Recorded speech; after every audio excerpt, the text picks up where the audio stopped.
अस्सलाम वालेकुम guys, welcome back to another episode of चीलूड़ी। आज के हमारे गेस्ट थोड़े से स्ट्रेंज गेस्ट है। हमसे इन्होंने बहुत मिन्नतें की भाई चीलूड़ी पे ले लो, चीलूड़ी पे ले लो, लेकिन ये बता ही नहीं रही है क्या करते हैं। तो आइए जानते हैं थोड़ा सा इनके बारे में। अस्सलाम वालेकुम।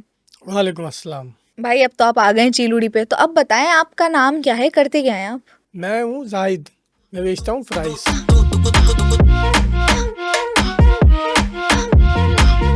आपको देखने से लग तो नहीं रहा फ्राइज वाले हैं। असल में मैं हूँ वीडियो एडिटर, लेकिन अनएम्प्लॉयमेंट की वजह से मैंने अभी फ्राइज का स्टॉल शुरू करा है।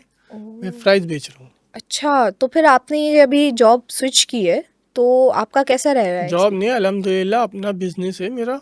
मतलब तो आपने नई एक चीज़ ट्राई की है, तो आपका भी एक्सपीरियंस कैसा है?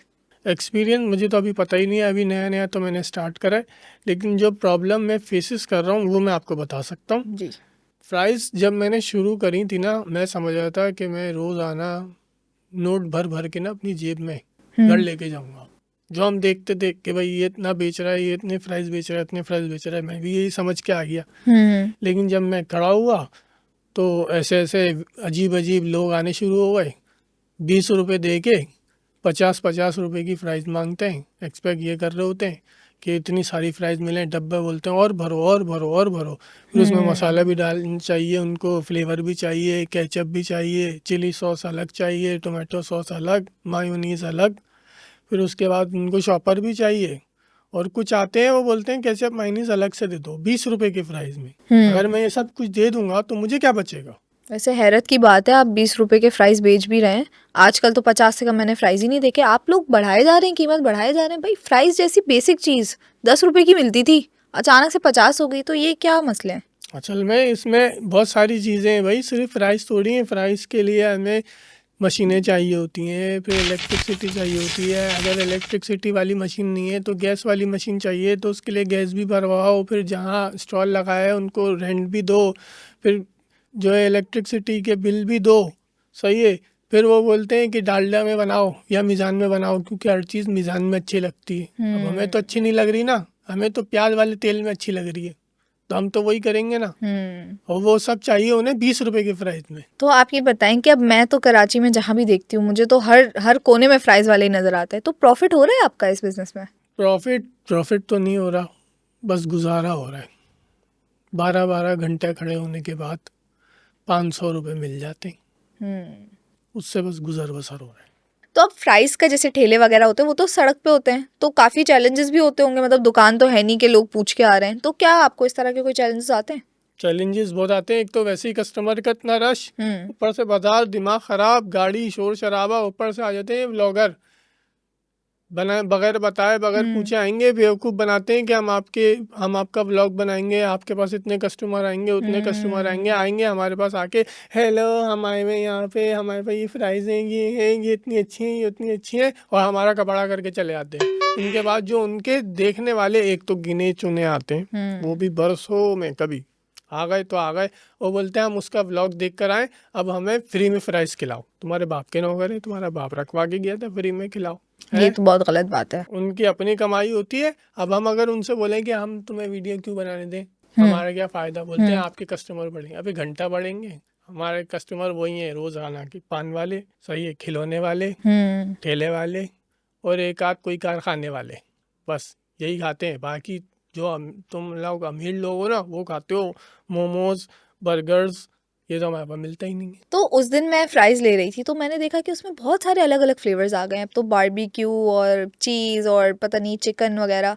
तो आप लोग कैसे बनाते हैं वो मसाले? हम लोग सिर्फ बेवकूफ़ बनाते हैं, कोई फ्लेवर नहीं बनाते। मसाले सारे वही होते हैं, उस पर स्टिकर लगा देते हैं। हम अपने घर में, हम और कोई पूछे कि ये फ्लेवर्स कहाँ से लाते हैं, तो बोलो भाई घर के हैं। अब घर से हमने कैसे बनाया, काला नमक, काली मिर्ची, ठीक है, ये थोड़ा सा मिलाया, थोड़ा इधर उधर करी, और उस पर स्टिकर लगा के काले तेल में, प्याज वाले काले तेल में, वो ऐसा मज़ा आता है टाइड वाला, जो आपको डालडा में नहीं आएगा।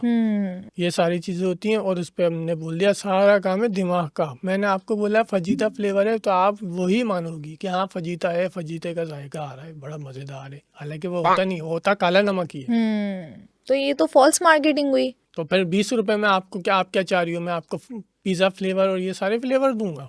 भाई काला नमक ही मिलेगा 20 रुपए में, वरना आप जाएंगी मैकडोनल्ड्स पे, आपको कितने की फ्राइज मिलती है वहाँ पे। नहीं मैकडॉनल्ड्स तो बॉयकॉट कर रहे हैं हम लोग। आप ये बताएं कि आपका फेलो कंपटीशन कैसा चल रहा है, मतलब जैसे पहले भी बोला कि एक गली में 6-6 7-7 फ्राइज वाले होते हैं, तो आपकी गली में भी होंगे फ्राइज वाले, तो उनके साथ आपका कैसा है? मेरा रिलेशन उनसे ऐसा है कि कमबख्त बहुत खार खाते हैं, मार्केटिंग ख़राब करते हैं।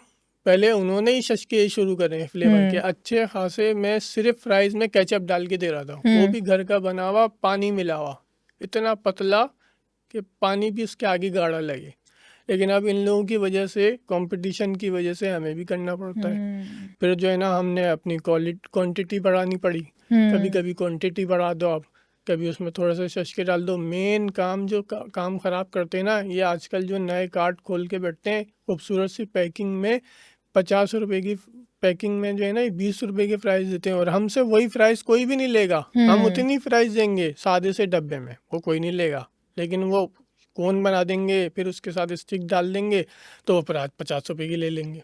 तो आपने इतना बड़ा स्विच मारा, आप वीडियो एडिटिंग से फ्राइज पे आ गए, तो आपकी इंस्पिरेशन क्या है? मेरी इंस्पिरेशन है वो डॉली, इंडिया का जो चाय वाला नहीं है, उसके पास बिल गेट्स आया, चाय पी के चला गया, वो मशहूर हो गया, अब वो दुबई में बैठा हुआ है। इसी चक्कर में मैंने अपना कबाड़ा निकाल दिया। मेरे पास जो गोरा बंदा आता है ना, मैं उसको फ्री में फ्राइज बांटता रहता हूँ, कि इसी आस में कि एक दिन मेरे पास भी कोई आएगा, मैं भी मशहूर हो जाऊँगा। और फिर इसके चक्कर में मैंने अपनी मार्केटिंग बढ़ाने के लिए, जो जितने भी व्लॉगर्स मेरे पास आते हैं ना अपने व्लॉग बनाने के लिए, उनके व्लॉग मैं ही एडिट कर देता हूँ, क्योंकि मैं हूँ भी तो वीडियो एडिटर ना।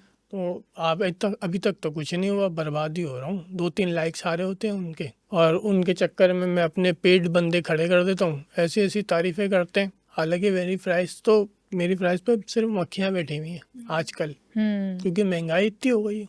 तो देखा आप लोगों ने, ये इनके फ्यूचर प्लान्स हैं कि भाई ये भी किसी तरह फेमस हो जाए डॉली की तरह। आई थिंक सभी के आजकल यही प्लान्स है। कोई अंग्रेज अगर हमें देख रहा है चीलूड़ी पे, तो मैं रिक्वेस्ट करूंगी इनको कवर कर लें, ये भी क्या पता फेमस हो जाए। आप बताएं कि जो न्यू फ्राइज के बिजनेस में आ रहे हैं, तो उनके लिए कोई मैसेज है आपके पास? बस फूड ब्लॉगर्स के लिए एक मैसेज है कि खुदारा वो अपने घर में रहें। ये सस्ते ब्लॉगर जो आजकल पैदा हो गए हैं ना, वो आते हैं और सिर्फ फूड को नहीं, अपने आप को प्रमोट कर रहे होते हैं, अपने आप को ही दिखाए जा रहे होते हैं कि मैं अच्छा लगूं, मैं ये लगूं, मैं वो लगूं। ना वो हमारी लोकेशन बताते, ना वो हमारी चीज़ दिखा रहे होते हैं। हमारी चीज़ कवर करने आए तो हमारे फूड को दिखाएं ना, हमारे फूड को दिखाएं, और बराए मेहरबानी पैसे दे के चले जाया करें। वो आते हैं, वीडियो बनाते हैं, हम उनसे पैसे मांग रहे होते हैं, बोलते हैं हाँ अभी दे रहे हैं, अभी दे रहे हैं, ऐसे शार्ट हो जाते हैं।